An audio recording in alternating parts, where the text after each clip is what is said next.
Agora eu queria saber um pouco mais desse seu relacionamento com o Santa. Lá atrás, o torcedor Bruno, que ia para a arquibancada para assistir aos jogos e tal. Qual foi o primeiro time que lhe encantou? Que disse, nossa, olha o Santa Cruz, esse é o Santa Cruz que a gente ama. Como é o que... meu foi aquele de Nunes e Fumanchu, né? Aquele Ali, time, final da década de 70, né? para 80, é. Para 80, Eu sou de 70, né? Nasci em 70, então eu era garoto, né? E aquele time, pô, Nunes Fumanchu, né? Pio, enfim.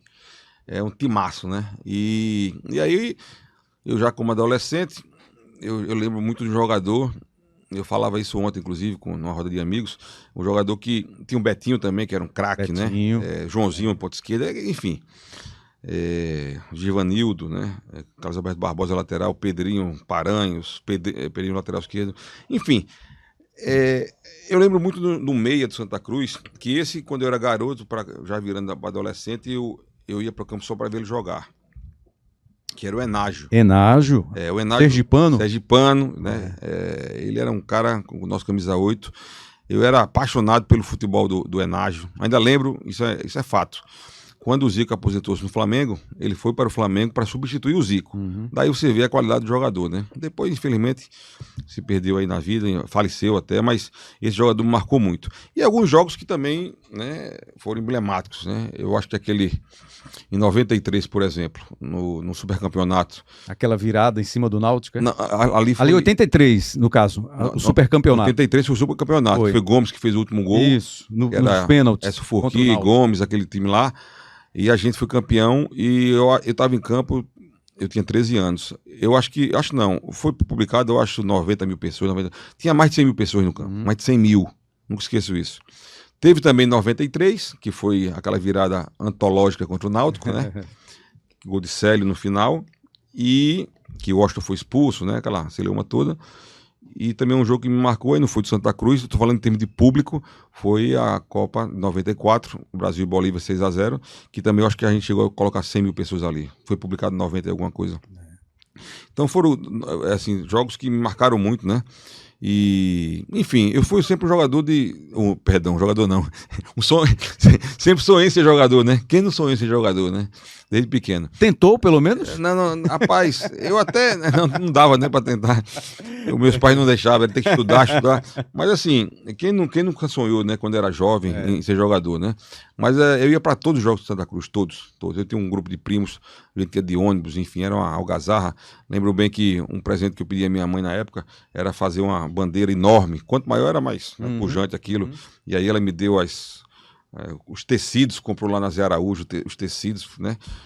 As 3 cores, para mandar para costureira, e tinha amorim, depois tinha cetim, que era um negócio mais bonito, mais brilhoso, e tinha o bambu. Rapaz, aquele negócio me marcou demais. Então, assim, eu sempre fui um torcedor apaixonado, aficionado, acompanhei tudo de Santa Cruz, e quando eu fui chamado para unir o clube e ser o candidato do consenso... Essas memórias vieram. Vieram todas, né? muito, vieram, eu orei muito a Deus, né? Conversei com minha família, mas assim... Eu sabia do desafio, né? Sabia, porque você pegou um negócio ali, você é maluco? Uma bomba chiando. Uma bomba chiando no pior momento do clube. Mas veja, eu só acredito numa solução para o Santa Cruz dentro do espírito, né? De união do clube, tá? De seriedade, tá? E esse momento histórico que a gente construiu a SAF. E tenho convicção absoluta que isso vai dar resultado. Isso vai dar resultado. Então, eu acho que estamos no caminho certo. Estou muito feliz, até algumas pessoas dizem, você tem aquele negócio da SEASA que é uma confusão enorme, né? Uma bomba também diária. Eu faço parte também da associação. E agora Santa Cruz. E aí muitos dizem, rapaz, você não tem tempo nem de respirar. Você deixou de sair com seus amigos, deixou de ter uma vida social, que eu tinha uma vida mais...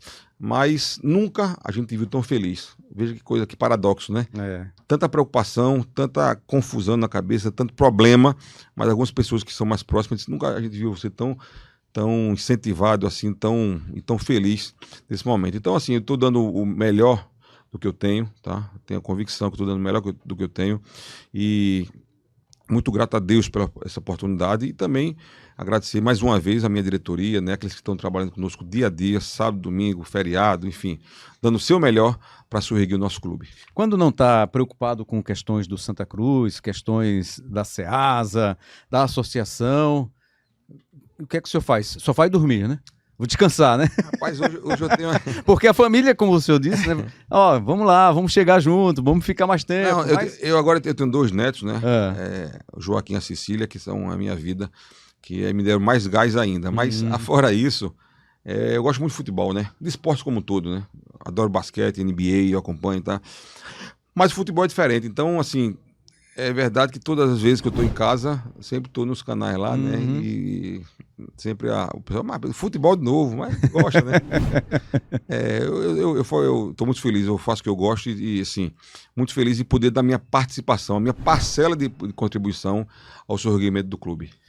É um mandato de 3 anos, né? 3 anos, acaba em 26, né? É diferente acho que dos demais clubes, Sport e Náutico, são 2 anos, né? Nós somos 3, né? E esse final de 24 fazer o primeiro ano e vamos até o final de 26. Alguma intenção de renovar o mandato? Não. Eu já ouvi muito isso. Não quero mais isso, vou completar, rapaz, vou cumprir a missão. Não, eu vou te falar, é um negócio trabalhoso demais, cara. E que interessante, na política tem muito isso, né? É você ser incompreendido, existe muito na política, mas no futebol, meu amigo, é demais. Quando você vê algumas colocações aí, muitas vezes, eu sou já um cara maduro, né? Sou um cara rodado, então quando eu sei que tem uma ponta de maldade, de má fé, aí eu relevo porque eu sou do ramo, como se diz. Mas quando a gente vê, né, a coisa incompreendida por uma pessoa que não tem as informações corretas, né? Que estão achando que a gente está no caminho errado, porque está demorando, por exemplo. Sim. Quer dizer, a gente fica... Né? Mas, enfim, isso faz parte, né? A gente sabe os desafios, sabe como é que tem que ser feito. E, mais uma vez, dizendo, estamos dando o nosso melhor e tenho certeza absoluta que estamos fazendo a coisa certa e tudo que nós estamos plantando vai começar a dar resultados. Antes de assumir o Santa Cruz, já ouviu falar na história de que não, os clubes precisam se unir, os 3 grandes clubes, os principais clubes de Pernambuco, precisam estar unidos, porque unidos eles serão mais fortes, eles ganharão mais notabilidade nacional, né? Brigarão juntos. E aí a gente fica imaginando assim, quando a gente vê algum movimento nesse sentido, rapidamente as pessoas esquecem, acaba, não vai à frente, não avança. Hoje não tem condição de fazer uma união, ou o fato de cada um estar numa divisão diferente faz com que essa aproximação, essa união, ela não aconteça? Não, então, Rembrandt, deixa eu te falar. Eu particularmente, tenho uma coisa interessante. Tanto o Laércio do Retrô, como o Yuri do Sport e Bruno do Náutico. Vamos falar em 4 agora, né? Porque o Retrô está chegando aí, claro, até para somar, né? Para somar, não tenha dúvida. Mas veja, eu tenho uma relação de amizade pessoal com os 3 presidentes, né? Tanto o Bruno, como o Yuri, como o Laércio. Então não tenho nenhuma dificuldade, nenhuma. E a gente tem conversado bastante, né? Porque o grande problema do futebol pernambucano hoje foi a perda de protagonismo. Você acompanhou isso há muitos anos, né?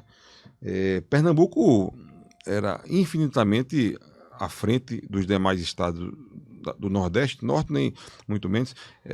Era o Bahia, né? O Bahia, o Vitória, e o Ceará vinha muito depois. Isso é a realidade, tá? Lá atrás. E era uma disputa muito arraigada entre Pernambuco e Bahia, né? Sem nenhum demérito, mas naquela época você não discutia você jogar de igual para igual, até porque era outra estrutura, outro orçamento. Então veja, o futebol de Pernambuco foi caindo. Foi caindo. E o fato é que essa questão financeira, né, tem cada vez pesado mais. Né? Cada vez pesado mais. Os números aí que a gente acompanha, né, até de contratação, você vê até os elencos de Rio e São Paulo, os números você pensa que é brincadeira, que aquilo não existe, né? Mas é a realidade. Como é que você disputa com isso, né? Então fica sempre os times de São Paulo, Rio, Minas, Rio Grande do Sul, e os demais, vez por outra, dá esse pico. Então tem que ser criado um mecanismo, né? Eu acho que especificamente Pernambuco perdeu muito no cenário, perdeu muito. Eu acho que quando houve aquela questão do Clube dos 13, naquele momento, né? Eu acho que foi 88, por ali, na virada da década de 90. Já teve uma quebra ali. Quebra ali, porque, veja, deu uma diferença muito grande de resultado, né? Financeiro. Então, veja, é muito complicado isso, muito complicado. Então, acho que tem que ser feito um movimento, a gente tem que se unir no que for bom para o futebol, e evidentemente que dentro do campo, nas 4 linhas, é pau, a verdade é essa. Mas assim, a gente tem que pensar, construir algumas soluções diferentes do que está no dia, assim, ano a ano acontecendo. Porque o fato é que Pernambuco vem perdendo seu protagonismo no futebol nacional. Isso há muitos anos.